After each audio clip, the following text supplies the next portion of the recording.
সরকার আসে সরকার যায়, কিন্তু সাধারণ মানুষের ভোগান্তি যেন শেষ হয় না। সম্প্রতি রাজধানীর বিভিন্ন ক্লিনিকে অভিযান চালিয়ে দেখা গেছে এক ভয়াবহ চিত্র। অপরিচ্ছন্ন পরিবেশ, ডাক্তার ছাড়াই চলছিল অপারেশন। এমনকি ডক্টরস কেয়ার হাসপাতালে মিলেছে ভুয়া চিকিৎসকের খোঁজ।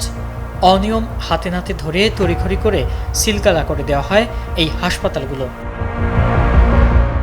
স্বাস্থ্যমন্ত্রী সাব জানিয়ে দিয়েছেন, হাসপাতালে কোনো ধরনের অসঙ্গতি বা নিম্নমানের সেবা দেখলেই লাইসেন্স বাতিল করা হবে। শুধু তাই নয়, এখন থেকে ডিরেক্টর নিয়মিত প্রতিটি ক্লিনিক ভিজিট করবেন এবং তাদের সুযোগ সুবিধা ও লাইসেন্স যাচাই করবেন। পর্যাপ্ত সরঞ্জাম না থাকলে আর কোনো ছাড় দেওয়া হবে না। কালকে একটা ক্লিনিক আমরা দেখেছি, যেখানে আপনারা মিডিয়াতে দেখেছেন, সাংবাদিকরা এটাকে উদ্ঘাটন করেছে। কোনো ডাক্তার নেই, মানে যে কোনো লোক অপারেশন করতেছে।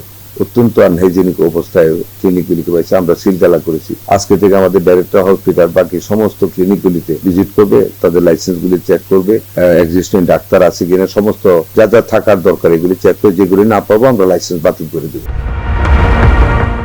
খোদ ঈদের দিনেও মন্ত্রী বিভিন্ন হাসপাতাল পরিদর্শন করেছেন। রোগীদের দাবি, আগের তুলনায় সেবার মান কিছুটা বেড়েছে। ডাক্তারদের উপস্থিতি এবং ঔষধের সরবরাহ সন্তোষজনক। পাশাপাশি নরসিংদী সহ বিভিন্ন স্থানে দালাল চক্রের বিরুদ্ধে কঠোর অভিযান চালিয়ে কয়েকজনকে গ্রেফতার ও জরিমানাও করা হয়েছে। এদিকে স্বাস্থ্য প্রতিমন্ত্রীকেও দেখা গেছে বেশ তৎপর। তিনি হঠাৎ ভিডিও কলের মাধ্যমে জকিগঞ্জ হাসপাতালের ডাক্তার ও নার্সদের উপস্থিতি পরীক্ষা করছেন। জাতীয় মানসিক স্বাস্থ্য ইনস্টিটিউট সহ বিভিন্ন প্রতিষ্ঠানে এই ধরনের ঝটিকা তদারকি সাধারণ মানুষের মনে কিছুটা হলেও আশার আলো জাগাচ্ছেন। হ্যাঁ, উনি রাউন্ড দিয়ে উনি আসতেছে।